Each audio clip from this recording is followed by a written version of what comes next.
today we are going to look at the basic steps involved in the manufacture of tablets. The process begins with the weighing of raw materials which are stored in the warehouse. Let us now move to the warehouse. Here the active ingredients and the inactive ingredients are physically checked and then they are transferred to dispensing area for weighing. So we move on next to the dispensing room.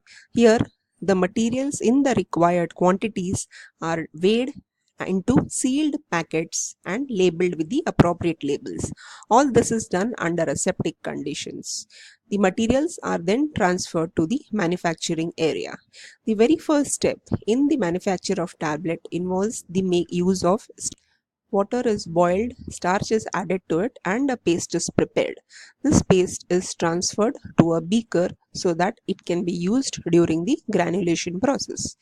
Granulation is carried out in a ribbon type of mixer, which is shown in the next slide. In this mixer, the active and inactive ingredients are mixed and starch paste is added. This is the ribbon blender. It is made up of stainless steel. It consists of a central shaft on which are present blades that rotate around the axis. The active ingredient and the inactives are added to this mixer. They are mixed and starch paste is added from top in order to bind the powders together and convert them into granules. At this stage, I want you to pause the video and think about the answers to these two questions. The first question is, what are the different classes of ingredients that generally go into tablets? So, give examples of the excipients that are used in tablet making. This is question number 1. Question number 2 is, state the method of preparation of starch. What is the temperature of water required for starch preparation? So, note down the answers to both these questions in your course journal and then proceed with the video. So here we can see that starch paste is being added to the ingredients. They are being bound. So the powder is converted into a coarse lump or what are known as coarse granules. These granules next have to be dried to remove the excess moisture. This can be done by transferring the granules to a fluidized bed dryer. The fluidized bed dryer works on the principle of movement of warm air from the lower direction to the upper direction.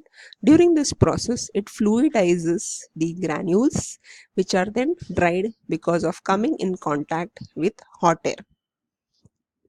The partially dried granules are then transferred to a tray dryer for complete drying.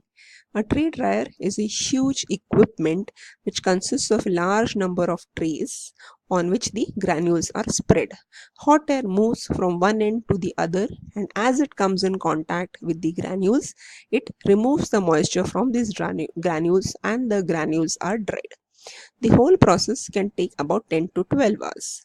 At the end of which the granules are transferred to an oscillating granulator where they are reduced in size to a uniform size. The granules of a particular size are then mixed with the other inactive lubricants, namely the lubricants or inactive ingredients which will help to ensure proper flow properties of the granules. So the granules are mixed with the lubricants and then they are further taken up for compression. The tablet compression machine is used to compress the granules into tablets. This is the hopper into which the granules are poured. As you can see, the granules fall on the turret and they come in between the upper and the lower punches and they are compressed. You can see the tablets coming out here. So the granules are poured from the hopper. They are compressed during the compression run of the tablet compression machine and they come out as tablets which are further going for packing. So today we have looked at an overview of manufacture of tablets from powders. With this we conclude this session. Thank you.